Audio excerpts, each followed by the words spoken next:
pickleball player on the APP World Tour there. He's the winner of more than 10 gold medals on the PPA Tour. He's been a pickleball pro since he was since 2017 and has been with the RSPA for even longer than that. We went over his list of incredible accomplishments earlier, and we're so lucky not only to just see him one time, but to see him twice. Please welcome back Andre Daescu.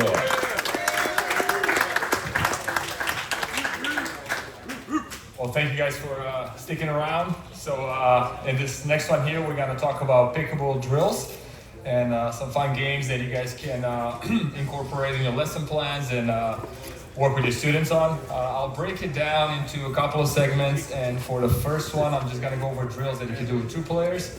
That should take about 15-20 minutes. And then I'll stop, take some questions, and then I'm going to talk about 3 players, 4 players, and if we have a little time at the end, maybe we'll do some 6 or 8 players on the court as well. I already have some volunteers here. Thank you guys for coming out. I'm going to ask for some more volunteers later on, so we're going to have a little bit of fun over here. Let's keep this two-way street like we did earlier, keep it super interactive, so I always welcome questions. If at any point there's something that maybe is not clear coming out from us, just stop, ask the question, and we'll be happy to answer it. And with that being said, let's, if I can have the 2 of you guys come out. One on each side of the net, please. Yeah, there you go. All right, so we'll start off with some dinking. Like I mentioned earlier, I think dinking is a great way to warm up, and I also think it's a good way to develop players. It's important to know that dinking becomes more and more important the higher level the player you're working with is. But even with beginners or low intermediates, you know, it's good to start with some dinking just to kind of get it going. So first drill, they're already doing it, just kind of moving the ball around, nothing too fancy over there, getting them nice and loose. And then first one I like to start with after that is have one person work on bouncing the ball and their footwork. So Dame, if I can have you, you're gonna step back, let the ball get out to the apex, you're gonna bounce everything. And I want you to aim for her kitchen line over here. And I'm gonna have you reach in, please, and volley dink out of the air. Your target should be roughly the halfway mark into his kitchen. Okay, so we're still dinking. If he gets away from one of you guys, no need to put it away, just work together. But there you go, right there, yeah. Good, so this drill here is good for ball control for both players. As you can see, Dan was going a little bit too deep, so you would want to work a little bit on, exactly, very good. Controlling the depth and really landing that ball right on the line. And remind me your name again, please. Marty's doing a great job just using her body there, keeping the wrist nice and locked, taking that ball out of the air, and most importantly, just controlling the depth. Here we go again. Let's go for one more of those. So try to find the line. There you go, right there. Using a little more of the legs. Good. This drill is very important for players of all levels, including beginners. That ball that Marty's hitting right there is the ball that gets popped up the most. So I will start with that. Then I will switch roles. So let's do just one rotation of that where we're switching roles. Very good. Here we go again. Slow down the pace. There you go. Focus on ball control. Good. So footwork is a really important thing for this drill. As you can see with Marty, she's stepping back, looking for the apex of the bounce. That's what you want to emphasize with your students. Very good. All right, we can hold it right there. So next one we're gonna go into right now. We covered this a little bit earlier today. The 2 different wrist actions. So even though they're still gonna go straight ahead over here, I'm gonna have Damon roll his dinks. Okay, he can do it out of the air or off the bounce, and I'm gonna have you go for the dead dinks. Okay, so you're gonna go a little bit more defensive. There you go. Based on the stuff that you're trying to do, so if you're rolling, you're definitely gonna aim again pretty far into that kitchen because the ball travels a little faster, it dips a little quicker because of the topspin. Very good over there. And if you're going for the dead dink, your target is gonna be a little bit more shallow, and they're doing a great job showcasing that. As you can see, we're not emphasizing movement just yet, so I wanted to keep the ball within their bubble out in front. There's no need to move, just focusing on the paddle skills for now. Very good. Let's switch roles really quick. So I would be switching roles normally. There you go. Go ahead. One rally of that. Very good. Taking down out of the air. Great work. All right. So we can pause it right there. Next up, then I'll have them diagonal. So let's have both of you guys on your forehand side. You're fine over there. Good. For the first part of the drill, I'll kind of have them freestyle it. It's up to them if they want to roll or go for the dead dink. Spend a minute or two. This is where you can start talking a little bit more about footwork because the ball is traveling diagonal. You want to emphasize the side movement, just trying to move with side steps, and only cross if the dink is very, very short. So once you go through 2 minutes of that, then I'm going to have them stop. Very good. And I'm going to have one of the sides roll. And then I'm going to have the other side go dead again. Cross court is usually where most of the roll things will be going, so this is a very important, yeah, very good there. There you go, yep. Those are the rolls, very good. So one thing I would emphasize right away with my students is hitting the ball and recovering back to the middle. So even though they know where the ball is coming and they know the way the drill is going, I would like them to always come back and be ready for a speed up to the middle. So come back to the middle, there you go, there. Nice. Very good. All right, we can stop it right there. We will be switching roles normally, and now I'm gonna have you guys do the same thing on the backhand side, please. All right. So backhand to backhand, how about you rolling now? Ready? Here we go. So try to go for the dead one if you can. Yeah, so no wrist involved on this one, just try to use your shoulder. There you go, open up the paddle face, use the shoulder and the legs. Good. Nice footwork, come back to the middle. Very good.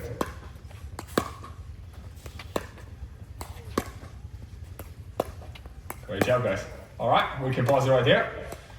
Next drill for dinking, we're gonna bring you guys back up in front of each other. And we'll get a little bit of movement going here. So I'm gonna have both of you guys dink to each other's forehand, but towards the corner of the kitchen. So corner of the kitchen and middle of the kitchen over here. And focus on understanding if you wanna take the ball right there or bounce it, and also recovering back to right there we are right now. So after every shot, try to come back to that spot. So forehand to forehand for now, within your half. No need to be nice to each other anymore. So now you really wanna focus on the spot exactly and coming back. Very good. The better shot you hit, the more you want to squeeze that kitchen line, and you look for a volley on the next one. If you don't hit a good shot, no problem at all. Just get the feet moving. That's all right. Here you go. Normally, you want to be, advanced players like these guys, you want to be emphasizing going through both of those wrist actions. So just try to mix it up a little bit. Try to go for some rolls as well. Here you go. Ready? Last one. Good.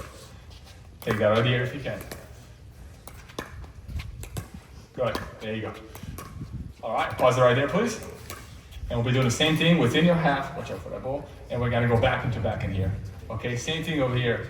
Because you're both advanced and you can handle both the dead one and the roll, I want you guys to mix it up a little bit between those two. And also between taking the ball out of the air and bouncing it. Yeah, we don't wanna have too many balls bouncing outside of that kitchen. Keep coming back to the middle, so keep coming back to the middle. There you go, exactly. Try to simulate what will happen in the match. Good. Nice. Try to squeeze that line, come back to the line there. Don't back up too far off the line. Last one. Very good job taking that one out of the air. Nice. All right, we can pause it right there. And now the last one for the dings here, we'll get it moving, still covering their own half, but we'll get it moving a little bit more side to side here. So it's a simple figure eight. We're gonna have you go diagonal the whole time, and then we're gonna have you go straight within the half, okay? Ready? There you go. Same thing applies here, mix it up between the rolls. And then once, there you go, take some out of the air if you're there early, and really try to focus on keeping that base nice and open unless you're dealing with a short dink. Out of the air on that one, great job. Very good, guys. Nice. Good, Marty, that's a great shot. Out of the air, nice, Ian, that's it. Good. Switch rolls now, please. So same exact thing, but we're switching the pattern. Very good. Nice. Now on that one again, when it's short like that, feel free to step in. Otherwise, just try to keep an open base. So what I'm trying to explain here, for the most part, you're trying to keep an open base towards the net because you want to be ready for the attack. You want to be prepared for the attack. If the ball is really short, however, then it's completely fine to try to step across and play a ball from here. What you want to stay away for the most part is stepping across on the same line. See what I did here? Because as soon as I hit this, first of all, it's going to be pretty tough to recover. Second of all, I am going to be a target for the attacks. So side steps for the most part, unless the ball is short. Last one here. Good. Out of the air on that one if you can. Very good. That's it. Learn to hold that line. And only back up when you know for sure you're not going to be able to play out of the air. That's okay. All right. So that's the trick with dinking for 2 players. All right. From here, I usually like to progress into some volleys just to warm up the hand speed. So for the first one, I like to always start within the body, what I call zone 2. So everything is happening within the body here. So most of the times you're going to be using your backhand and you want to aim for each other's belly button to chest area the whole time. All right, this is a drill, not a tournament, so you don't want to be winning the drill. Keep it about 70% pace. There you go. And just slowly get your hands going. Good. Try to work on good palate positioning here. So after every single one of those, try to bring that palate chest high. Firm grip through the contact, so about a 9 out of 10 through that contact. There you go. That's okay. One more here. Keep pushing it out, punch it out. There you go, out towards the target. Here we go, ready? That's gonna happen. Nice. Push that back in a little further, Marty. Good. We can pause it right there. So you can spend a little time on that. Next one I always like to work on, which is a tougher one, is forehand to forehand. So if you were with us earlier, remember zone 1 is outside of your right shoulder and right hip. So we're gonna keep the ball to zone 1, do some forehand to forehand here. Think of a high 5, same pace, no need to go any faster. The only difference here is if the ball comes at you, you're gonna have to shift over a little bit. But you guys are doing a great job controlling the ball, and that's perfect right there. Yeah. One thing you do want to emphasize when you're doing this with your students is coming back to the ready position, which a good ready position in my opinion will be having that paddle tip point around 10 o'clock when you are in the neutral position. Good. All right, we can pause it right there. Great job, guys. Very good. And now the last one for the volleys here is just gonna be open. So no particular pattern we're following. We're not gonna put the ball away, but we're gonna keep some pretty good pace on it, and we're gonna move it around between the 3 zones. Here we go. Good. That's it. Ready? That's all right. Keep it on belly button, chest high. There you go. So one thing that's extremely important at that speed is to make sure that most of the work is done by your paddle in your hand. You definitely don't want to be doing too much with your feet. That's it. Good. Keep bringing that paddle back up in between shots.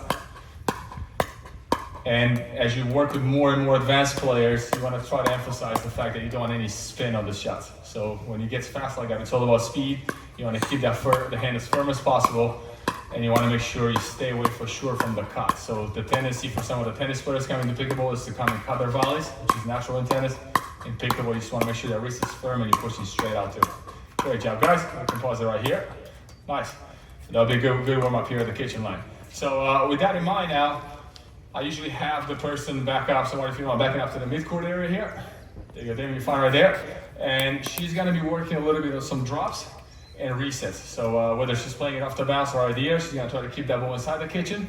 And you're gonna be working on some rolls. So whether you take it out of the air or off the bounce, I want you to work on speeding it up, keep it around her shoelaces to knee level over there. Yeah, ready?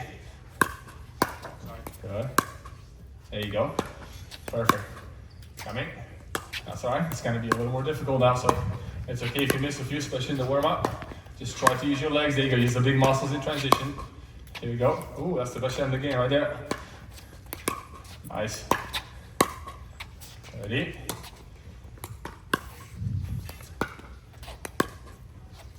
Very good. So when you are doing this drill, you want to emphasize shape. For Marty over there, just a lot of shape. It goes without saying that the net is undefeated. The human will still make some mistakes. So you're always better off being on the, there you go, on the too high, too deep side rather than missing it in the net. Last couple here. Very good. I'll try behind you. Wait, stop for a second. There you go. Good. Perfect. Good. We can pause it right there. Great job, guys. So all the drills I've shown you so far, you can do with beginners all the way up to a really high-end player. Now this is a little bit more advanced, so I'm gonna have you guys stand right where you were. okay? And what's gonna happen now, I'm gonna have Marty alternate between punching back, so she's gonna hit a fast one back, and then she's gonna drop the next one. Okay, so the same, you're gonna be doing the same exact thing, but now you're gonna be dealing with a fastball coming at you and then a slow one. So you're gonna have to go through some punch volleys and then some roll volleys. Okay, same thing, work together, no need to put it away, move up a step if you don't mind. No, move up a step. Yeah, right around there. That's kind of where you're gonna be taking all the fire in transition. Right about there, that's it, not too far back, there you go. Good, soft, that's all right, you go soft. Good, good, you good? Good, soft, and now answer with some pace here. Good, soft, there you go. Nice, answer with some pace. That's all right, so alternate, one soft, one fast. Ready? Go fast here.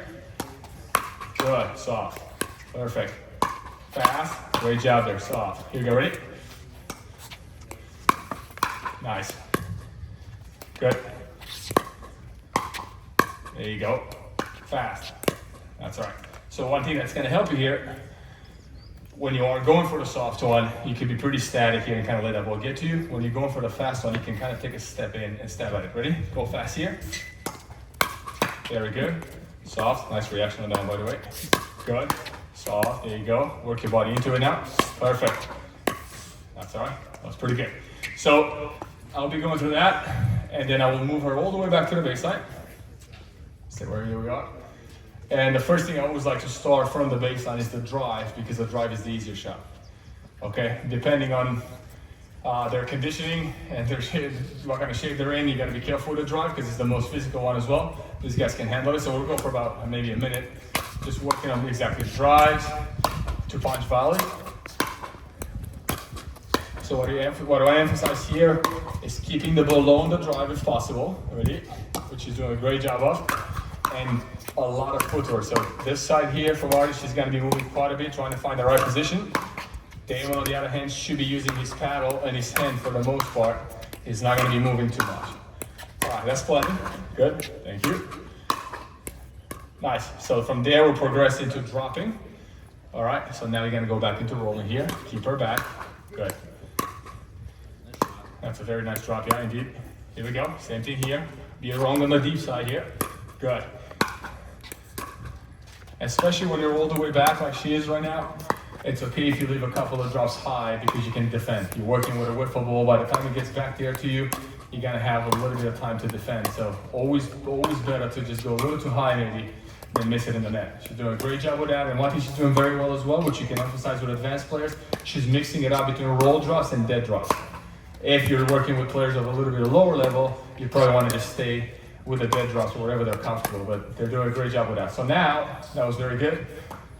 I'm gonna have you alternate between those two. So one thing that's changed quite a bit in the last few years, on the third shot, instead of going straight for a drop from back there, you'll see players driving the third to get a volley back that's got no spin, and the ball bounces a little lower, and they'll drop the fifth. So I'm gonna have her go through that pattern, drive one, drop one. Okay, staying back the whole time, try to keep her back if you can. Good, drop, that's fine. There you go, drive that. Great drive. Good, perfect. Nice, step in. So as you can see, it just happens automatically without even trying. The volley will bounce a little less. The volley obviously has no pace. It's a punch volley, so it's a flat shot that goes back to her. Yeah, so that should be a little bit easier to drop. Good. Nice. Very good. Perfect. Very good. All right, we can pause it right there. Great job, guys. And now the next one is going to be with them starting in this position. And Marty's going to drop the whole time. Actually, let's switch it up a little bit. So you've been doing all the hard work. Let's have you up at the net. Yeah, back up to the baseline, please. So we're calling this dynamic drops. So he's going to start on the baseline. He's going to be dropping the whole time. And with every shot that he hits, he's going to take a step or two in, then pause, drop, step or two in, pause, drop, until he gets to the kitchen line. Once he gets to the kitchen line, he'll do the same exact thing, but as he's backing up to the baseline. So he's going to be continuously moving. For you, the focus will be to try to find his feet. So that's pace control. The further back he is, obviously the harder he can hit, because he can get to his feet there. As he moves in, you're going to have to go softer and softer. You want to emphasize with him running, stopping, and hitting. So that's going to be the key He should be moving between shots. He should pause and split like he did as she's about to find his feet. You're going a little too deep with that. There you go. And now as he's going back, you can put some more pace on it. There you go. So now you can go pretty hard. There you go, exactly. All the way back to the baseline. Good. Keep finding his feet. All the way back to the baseline. Keep moving. And once you're back on that baseline, then you're working your way back in. So, good. Good. So that's the shot. And that's the part of the game that most people have trouble with, including pros. And that's where you really want to work on two things. Taking your time to that transition, so you should be moving between shots, not as she's hitting it. As she's hitting, he should be stopping and splitting. And then focusing on when he's got time, when the ball comes from her a little slow, he should try to roll his drops. When the ball comes in fast, he should just try to go for the nice and quiet wrist action. Good. So that should be dead. There you go. That's all right. Keep using your legs and try not to move through it. So move in between shots. Good. That's it. Keep finding his feet. Work on your pace control. That's a little too deep. Good. So roll that. There you go. Very good. Nice. Okay. So those will be the drills. It goes without saying, we're not going to do it here just for timing purposes, but you can do those same exact things diagonal as well. Okay, so this should give you a little bit of help in terms of what you can do with two players. You know, from a pretty low level, these drills can apply to a highest level in the world. Okay, let's take some questions here. Give these guys a little break if you guys need a little water. Let's see a couple of questions here. Yes, yes, ma'am. How would you turn these drills more into like a game for people? I find that people engage a little bit more when there is that competitive aspect. Yeah. So the question is, how do you turn these drills more into games? There's two ways to do it. One is to pretty much have them what they're doing and keep track of score. So don't let them attack, basically. So whether let's say we're doing the cross-court dinking here, right? We can just keep that nice and boring for repetition purposes and keep track of the score to 11 to kind of bring that competitive aspect that you mentioned. Or the second way to do it, which I like to do sometimes, is have them get to 10. And once they get to 10, then it's open for attacks. If they're still gonna be going on the same half, they can open the whole court. But once they got to 10, they could be looking for the attackable shot. So this way you're kind of shooting two birds with one stone. You're getting your reps, but you're also kind of bringing that competitive pressure into it. Maybe one more question here before we move on to three players. Anybody else? Yes, sorry. So, just a big question. First of all, thank you for being here. We really appreciate you. Thank you as well, Jason. So, what's your ratio on live ball versus dead ball? Right, you notice that all years, all live, you're doing dead ball drills at all? Yeah, so what's the ratio between live ball drills and dead ball drills? There's a couple of things that will answer that question. One is how good the player is. If they're just starting up, you're obviously going to be doing a lot more dead stuff. You're just going to be feeding them. You're going to have to try to get them going to a certain level. The beauty of pickleball, though, the learning curve is pretty steep. It's a very easy game to learn. It's a very hard game to master. So once you go through that first stage, then you're going to go a lot into live ball. And that's kind of how I break it down. And then secondly, and look, a lot of people playing leagues, and even rec players will play leagues, will play some local tournaments. It depends how far you are from your tournament. So if I have a tournament, let's say in 4 weeks from now, if I'm in the off season, even as a pro, I'll be doing quite a few dead ball drills. And then the closer I get to the tournament, let's say I'm a week out, then it's going to be mostly live stuff. We're not going to be doing too much with a dead ball. Thank you. That was a great question. So you guys good? All right. So if I can bring the third player in now. What's your name?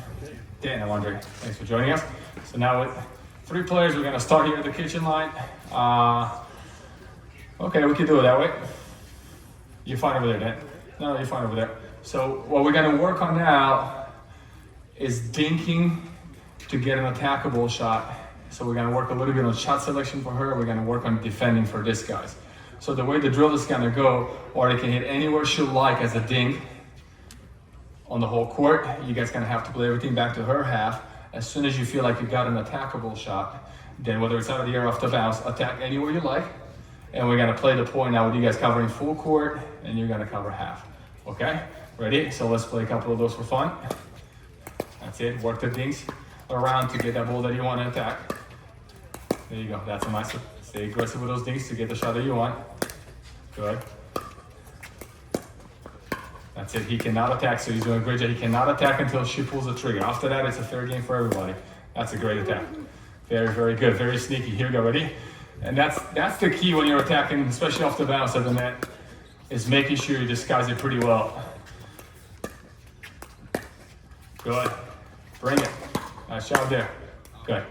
All right, so a couple of things you want to emphasize for your players. Because she's looking for the attackable ball, she should be fairly aggressive with the dings, with the risk of missing a few, but she's the one looking to create a gap or a pop-up from this guy's, right? What you want them to focus on here is a lot of dead dings, fairly close to the middle to close the angles, and then moving together, right? So when Dan gets pulled out wide here, obviously Dan is gonna come and shift over. Now this is not the complete answer there because he's gonna leave a lot of open court over there. So at the end of the day, it's gonna be up to Dan to kind of keep the ball low and not attackable, but they could help each other a little bit as a team. And then for you is spots for the attack. Once you get that attackable ball, let's say if Damon's shifting too far over to cover for his partner, then you gotta go line. Otherwise, you're gonna keep looking for the gap like you did. So one more of those. That's a great thing. Yeah, that's the aggressive one you want. There you go. Nice. Good job keeping that in the middle when you were in trouble there, Dan. Very good. That's all right. As you get pulled wide, try to slow it down. That's gonna give you time to come back in. Last one. Good. Bring it. Oh, you're a little too nice to this, guys. Here we go. Nice ball. Good. There you go. Great job there. All right, so inevitably we're gonna run into the whose ball was that, and we go through the middle, right? And whose ball was that at that time? That ball was Dan's ball all day long because it's coming from across the body over there. People will say sometimes that it's the forehand, but it's not always true. Because if I were to attack and Dan was in front of me, if he's gonna cover too far in the middle because of his forehand, then I can sneak it there all day long, right? So it's the person across on the fast ball. The forehand takes the middle on a slow ball. If the ball is slow, the forehand should be all over that one because they can generate a lot more pace. But if the ball is fast, it should be the person across. Now, like I said, he did get pulled out wide with a really good ding before, so then we could come over and help some, but that's gonna open up that side of the court, so you can work together and try to figure out the answer. If you do get beat on this pattern like that, at some point you're gonna have to shift over and cover some. Okay, then let me have it on my side. Then back up to the baseline, please. Good, so this is one of the drills I like to spend most time on because transition is the most challenging part of this game. So I'm gonna be feeding the ball pretty deep and kind of hard, so a pretty rough feed over to Damon there. And he has the choice to drive or drop, and he's gonna try to work his way up to the net, okay? You guys gonna have to hit everything on his half. You can use the full court. Do not let him get to the net. If you can keep him deep, keep attacking him in transition. Things to focus on over there is when you drive, when do you drop. Depending on the ball that you get to work with on this, guys. Counter punches. So anything as you're transitioning, anything below your knees, I would say you probably want to go soft and try to get to the kitchen. Anything above, try to counter hard. And also the good old hard attack, when these guys start to tee off and you know there's no chance it's gonna stay in, try to move out of the way, let that ball hit the back fence. Ready? So let's do a couple of those here. Here we go. Tough feed, like I said, so he's gonna really have to earn it. That's how you make it challenging in a match. If you're working with players of maybe a little bit lower level, you can give them this good one. That's gonna make things a little easier. Great reset there. Good, play it out. Yeah, great job getting to the line. Nice, I'll take that. All right, there you go. Good drop. Very good drop again. Nice job. Great discipline in transition. I get it. Great feed. It's all right. So as you can see, Damon's electing to drive a lot of thirds, which I agree with. When the ball is deep and he's behind the baseline, it's a little easier because he's going to get a volley back and then he can drop the next one.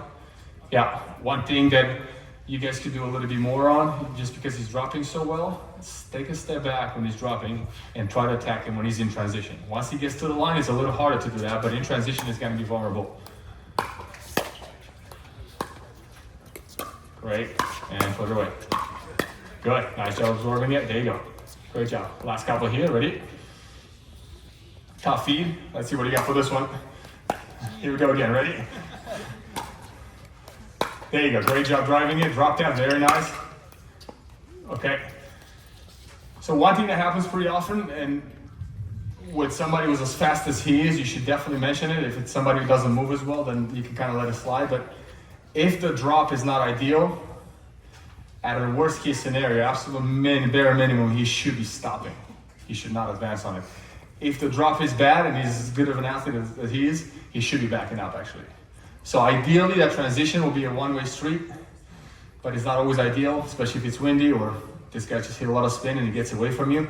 When that's the case, he should be able to back up a little bit or even all the way back to the line. Again, it's a wiffle ball. By the time he gets back there, he's gonna lose a lot of speed and restart the whole process. Ideally, again, you just drop one or two good ones and you're up at the net. It's not always ideal. When you do run into trouble, you gotta be prepared to back up a little bit as well. So last one here. So don't advance them down. Now you can advance all you want. There you go. That's all right. A little unlucky. But great job holding back on that bad drop.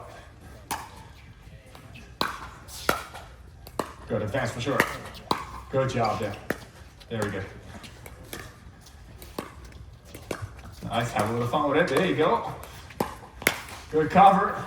There you go. Nice job there. Very good. Very, very good. So, the area where it's the most important to be in control of what you're doing, shot selection and your body and balance, is this area over here. That's where you're the most exposed, right? So bad drops are okay, let's say, if you're back here. If I hit a bad drop over here and I'm about to slam it, I can still defend it pretty well. I'm not looking pretty, but I can still make a play on it. If I hit that same exact shot and I'm here, that's obviously, I'm toast at that point.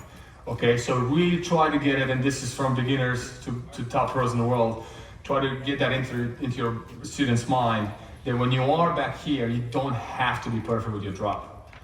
You can take one or two tries to get it. It's when you do step into that transition zone, it's an area where you want to get out of it as soon as possible. This is where you kind of have to land the ball on a dime, right? And most of the times, just to make your life easier, you're going to try to drop it. Assuming there are two righties, you're going to try to drop it to the left shoe of the player on the right there. Not only you find their backhand, but he puts the ball in the middle as well, so there's no angles, right? So that's going to help you advance. So again, here, you got to land it on the perfect spot.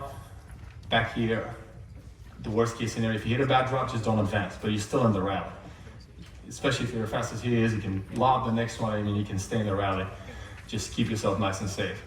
All right, one last one that I like to do here, and this is more for some of the advanced players. However, this is also a drill where some of the lower level players will benefit as well because their transition is not as clean. I'm gonna have him a little bit further up into the midcourt area, into the transition, right around there. Good. I'm gonna give him a nice and juicy feed, okay? And the only thing I'm asking them is to not put it away by him, but through him.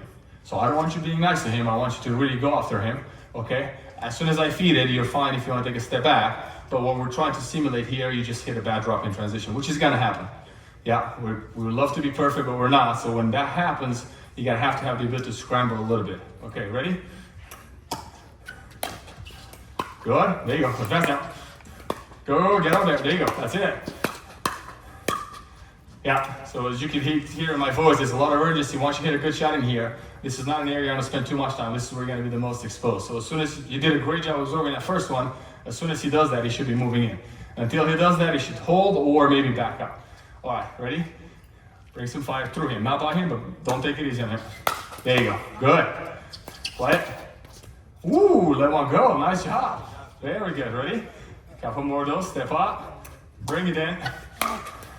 Good, good. Paddle up, it's getting fast, there you go, great job there. All right, last one, ready? Nice, back up, back up, back up. Oh, wow, good hands. That's all right, that's all right. Nice job there. So until your first one was that good, that's what I was saying, back up. Your second one, however, was great, and good job advancing it. So when he gets away a little bit from you again, try to step back. Also, one thing you can learn from this one, and that applies on the baseline as well, the tougher the shot you're about to deal with, the more you should drive or drop. What do you guys think? Drive. If you said drive, you are correct. We can all agree that driving is much easier than dropping. So the last thing you want to do is have somebody blast one at you. You're in here. You can go a little harder. And trying to drop a ball like that into the kitchen, good luck with it. So what you're going to do with that one is try to scramble, maybe hit one of those. Get yourself back in position now. All of a sudden, I see it's a lot easier. So instead of dealing with that initial fire and trying to be an absolute magician and bring that ball back in the kitchen, just hold down, try to go drive it low so they can't really slam, and then it's a little easier. Like that one here, I can push it back, and now this one is a lot easier to drop and move out behind it. So, and that applies to all situations in the game. If the return comes in very hard and deep, same thing. Drive that one. Don't be a hero, try to drop it, especially if it's a little windy, you know? And then the easier the next shot is, if you feel like it's easy and it's short, then you can drop down. Okay, so that's the story with the 3 players. So I'm gonna take a question or two here, please, and then I'm gonna ask for one more volunteer. Yes, sir. So just with the transition, what's the thought process? Like, what are you looking for? Whether it's body language, and what are the variables that you're analyzing from the moment you hit that, mid-court transition drop, to immediately, because obviously timing is everything. So how are you reading the court, the player? What's going through your mind? Yeah. So the question is, what are you reading after you hit the transition drop here, and when do you know how to advance and all that? So most important thing is you're definitely gonna feel the ball coming off your paddle. So if you feel like you got a desired shot and it's a good drop like you want it, then that's your green light to just advance. If you are unsure, you could hold. Again, holding is not a bad thing here. If you are unsure if it's low enough or not, you can hold. If you were wrong and it was a good drop, you're not gonna pay too much of a price. You can kind of drop the next one and get in. And if you are right and it's not the greatest drop, at least you're in a position you can defend. Also, you could read, like you said, body language. I think it's important to kind of see what your opponents are doing. And by following the ball, you're going to see their body language as well. So you see somebody, if I drop from here and I see my opponent at the line doing this, I know for sure, even though they're going to flick, they're going to have to play up. So then at that point, I'm advancing. I'm bringing my paddle up, ready to counter, and I'm advancing because I know they got to play out. If I see my opponent, I drop from midcourt, and I see my opponent doing this, then that's basically the get back there. It's coming. Yeah, just be ready to take a little fire here and hopefully get it back under control. So those things are extremely important. But coming off your paddle, the way it comes off your paddle is huge, and then you could read it based on their body language. Also, things to keep in mind, like I mentioned, I'm a huge believer in dropping middle and defending middle in general because you're closing the angles. So then at that point, you know you can't really be that exposed out wide, which is a huge thing. This is something even more important for country club players that, let's say, don't move as well as some of the pros or some of the 25-year-olds. So when they are trying to neutralize it, bring it back in the middle. Even if it's a bad drop in the middle, at least you gotta narrow the angles a little bit. Okay, did I answer? Yeah. Let's take one more question, please, and then if I can have a volunteer come out as a 4 player. I think we got one. Thank you. Oh. Yeah. All right. Any more questions? Yes, sir. Do you ever fight fire with fire with your somebody's going fast, trying to out-hit, or do you use the reset? Great question. So do you ever fight fire with fire when you're at the kitchen line or in transition for that matter, when you get attacked in general? And the answer to that is obviously yes. If you do not fight fire back with fire in certain situations, then you're just way too attackable and that person can get away just speeding up to you all day long. So the way I usually like to break it down, if I'm dealing with a ball that's above the net strap or around the net strap height or higher, then I'm gonna answer a fast ball back with pace myself. Doesn't matter that it's coming in hot, I'm still gonna answer it fast. And then if the attack, and that's gonna happen a lot when you transition, if the attack is below the level of the net, I'm dealing with something here, unless my hands are considerably faster than theirs, which is probably not the case because you're gonna play people your level, then you should try to wave the white flag and drop one more. Because the last thing you wanna do is you fighting that hand down uphill where I'm going there and I keep doing this and I keep punching it out for her and she's gonna go break and I'm just stuck in here. Right, so at that point I gotta be smart enough to just understand that I have to drop. But if the ball comes around my hip, like that one is gonna be far back with pace right away.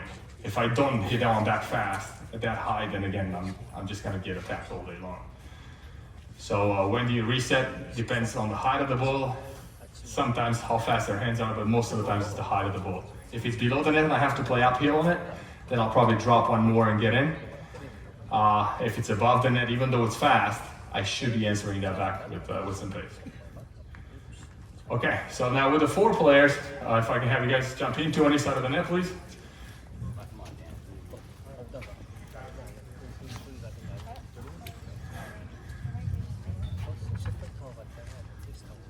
All right, so we'll start at the kitchen line and we're kind of gonna progress to that drill that works great with all levels. It's the figure 8.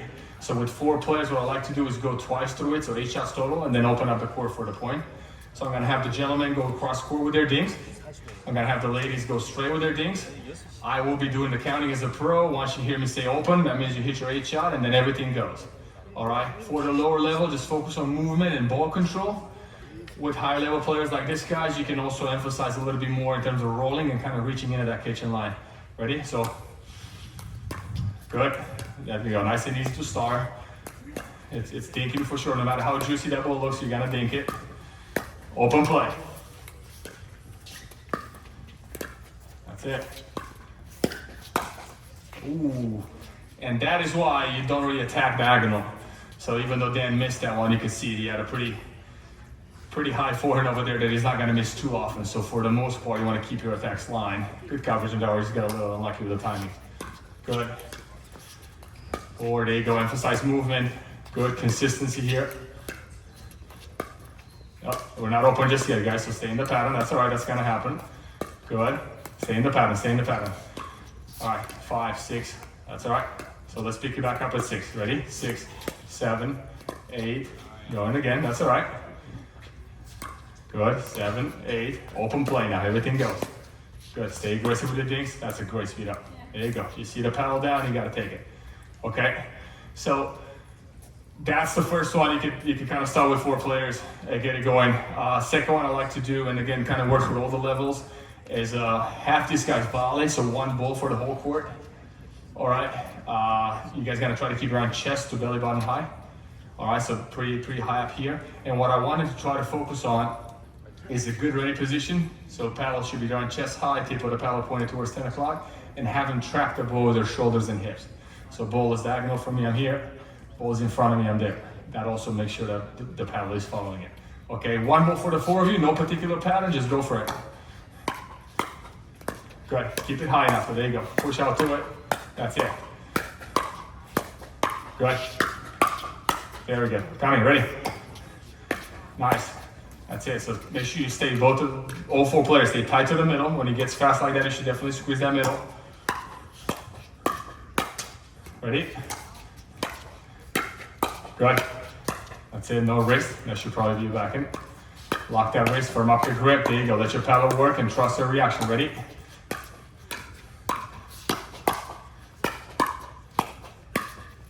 Good. So, works at all levels. Super important for the lower level players as well, because they're gonna get involved into a lot of this. Some of the higher level players will kind of finish their point before they get there, just because the attacks are a little bit more successful. Well, with that being said now, let's have the ladies back up to the baseline, please. Gentlemen, stay right there where you are. Good. All sorts of variations to the 2 up, 2 back drill. The one I like to always start with is driving the 3rd and dropping the 5th. That's very helpful for all levels again, whether it's amateurs, beginners that kind of struggle to get in, or some of the top pros in the world. So it doesn't matter which one of you is gonna take it. I want the first one to be a drive, then a drop, and if the drop is good enough, you're gonna come in and play out the point. Ready? Drive. Drop. Oh, good lead there. I like it. Drop that, and get in play. Wait to be ready. Yeah. So again, as good as the attack was from Dan, you can see going cross court, she was sitting on that forehand, and they were in trouble there. Drive. Good. Drop that. Nice job. Play it out. That's all right. That's my fault. I was in the way. You got to make your students feel good about it. All right. So next variation will be, I'm going to have them drop the 3rd and then assess from there. So let's do one of those. We're running a little low on time, but drop and then play it out. Okay. So right away, if my students are 4 or above, I would stop it over here and say you got to be more aggressive with that 4th. That was just a little too friendly. In terms of pace, the spot was good. Ready? Let's do one more drop, play it. Good. Great job resetting that. Good. Great job, there you go. You got these guys on the rope. Attack, good. Ooh, that was the win, yeah. All right. Next one, next variation, we'll have them drive it. So let's do 1 point where you drive the 3rd and then everything goes. There we go. We got an aggressive player here. That's all right. Yeah, so even though that initial fire was good, they got met with a good count and lost that one. However, I'm telling you right now, again, country club level, especially some of the lower levels, some of the low level teams you have, that play will be super effective to drives. So it depends who you're working with on that one. Okay. Then I will be switching. These guys will be doing the same. We're not going to do it for timing purposes. And another drill I like to do 4 players is have your ladies in the midcourt. Good. Ready? And I'm going to feed it, or you can feed them like I did earlier, but I'm going to feed it this time. I'm going to feed you a